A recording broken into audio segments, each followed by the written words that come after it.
La reprise et le maintien des activités dans le contexte de la pandémie de Covid-19.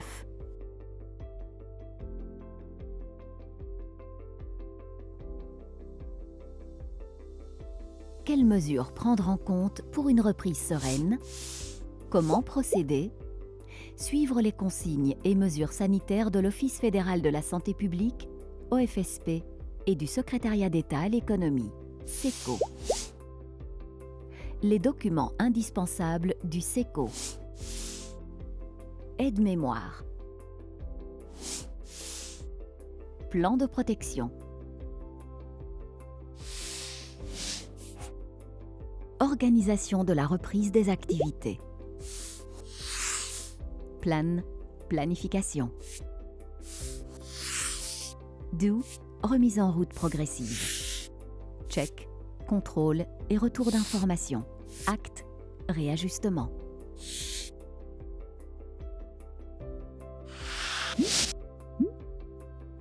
Identifier les priorités. Identifier et lister les activités impératives et prioritaires pour l'entreprise. Identifier et lister les chantiers, les produits, les services prioritaires pour vos clients. Identifier et lister les personnes clés pour vos activités. Pour chaque activité, planifiez la reprise en intégrant la sécurité et les consignes sanitaires au travers des 5 M. 5 M, matériel, main-d'œuvre, méthode, matière, milieu. Pour chacun des 5 M, tenir compte du plan de protection. SECO 22-04-2020. Identifier pour agir. Planifier chaque activité en prenant en compte le matériel.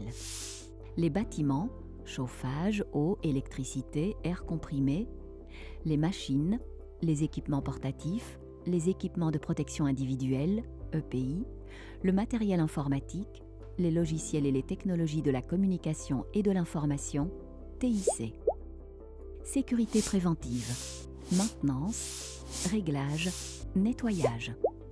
Garantir le respect des consignes OFSP, les moyens informatiques permettant de mettre en place le télétravail, les barrières physiques, écrans, rubalises, etc., visant à permettre de respecter les distances de sécurité, ainsi que ceux visant à garantir les mesures d'hygiène, personnelles et des locaux, tels que les points d'eau, les fournitures jetables, les produits de nettoyage, etc. Pour chaque activité, listez le matériel qui intervient et planifiez la sécurité préventive dans les opérations de maintenance, de réglage et de nettoyage en garantissant la mise en place des consignes OFSP.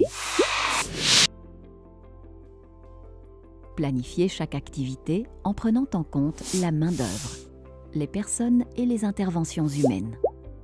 Identifiez les personnes vulnérables. Mettre à disposition une personne référente auprès de laquelle les collaborateurs vulnérables puissent s'annoncer et qui devra déclencher la mise en place des mesures de protection. Éloignement professionnel des personnes malades. Mettre à disposition une personne référente auprès de laquelle les personnes malades ou en quarantaine puissent s'annoncer et qui, en cas de survenue des symptômes sur la place de travail, puisse renvoyer le collaborateur à son domicile et l'orienter à appeler un médecin ou qui, en cas d'urgence, puisse appeler le 144. Consignes sanitaires. Intégrer les mesures et les bons gestes de distanciation sociale, règles d'hygiène et de conduite. Soutien psychosocial. Mettre à disposition à l'interne une personne de contact, RH, encadrement, pour faire remonter les problématiques d'organisation, vie professionnelle, vie privée. Mettre à disposition une liste de personnes ressources externes, professionnelles telles que psychologues, médecins, médecins du travail par exemple. Pour chaque activité, listez l'ensemble des contacts humains qui intervient et planifiez l'intégration des consignes sanitaires. Favorisez le télétravail pour tous ceux qui peuvent travailler à la maison, notamment les personnes vulnérables. Pour vos activités impératives, identifiez les personnes vulnérables.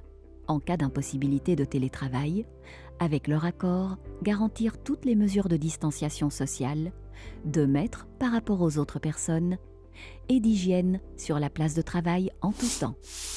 Prévoir d'informer et sensibiliser les collaborateurs et les prestataires aux mesures et aux bons gestes de distanciation sociale et d'hygiène et à l'utilisation correcte des EPI, masques, gants, lunettes. Planifier chaque activité en prenant en compte les méthodes, les modes opératoires, processus et procédures. Organisation du travail, mise en place de politiques et procédures, horaires flexibles, heures d'arrivée échelonnées, rotation des équipes, suppression des déplacements et des réunions non indispensables, étalement des horaires d'utilisation des vestiaires et des réfectoires visant à respecter la distanciation sociale. Consignes sanitaires, mise en place de directives internes, règles d'hygiène, annonces d'absence, annonces de vulnérabilité sur le port de pays. Pour chaque activité, mettre en place des modes opératoires et une logique de processus intégrant les consignes sanitaires. Planifier chaque activité en prenant en compte les matières, les produits prioritaires et l'approvisionnement de fournitures. Clients, listez les chantiers, les services ou les produits que vous n'êtes pas en mesure de livrer, mesurer l'impact sur les clients. Prévoir une communication pour tout ce que vous ne serez pas en mesure de fournir immédiatement. Prévoir un plan étape par étape pour pouvoir donner des délais à vos clients. Communiquer des consignes et des mesures d'hygiène et de conduite aux clients. Fournisseurs. Établir la liste des fournitures permettant de réaliser les produits et les services prioritaires. Identifier les fournitures indispensables à la remise en route des installations et des chantiers. Mesurer l'impact des fournisseurs sur la fabrication de vos produits, des services et la livraison des produits. Mesurer l'impact des fournisseurs sur la disponibilité de vos produits, de vos services et les livraisons de chantier. Faire un lien avec la communication client. Identifier les fournisseurs et les répartir en fonction des délais de livraison. Mettre en place un plan étape par étape en fonction des délais et des produits prioritaires. Mettre en place une communication pour les fournisseurs. Communiquer des consignes et des mesures d'hygiène et de conduite aux fournisseurs.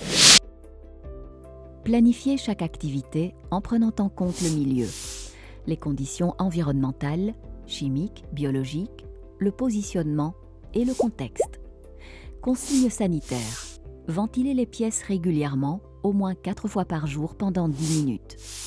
Nettoyer régulièrement et de manière adéquate les surfaces et les objets après leur utilisation, en particulier si plusieurs personnes les touchent. Veiller à une élimination sûre des déchets et à une manipulation sûre des vêtements de travail.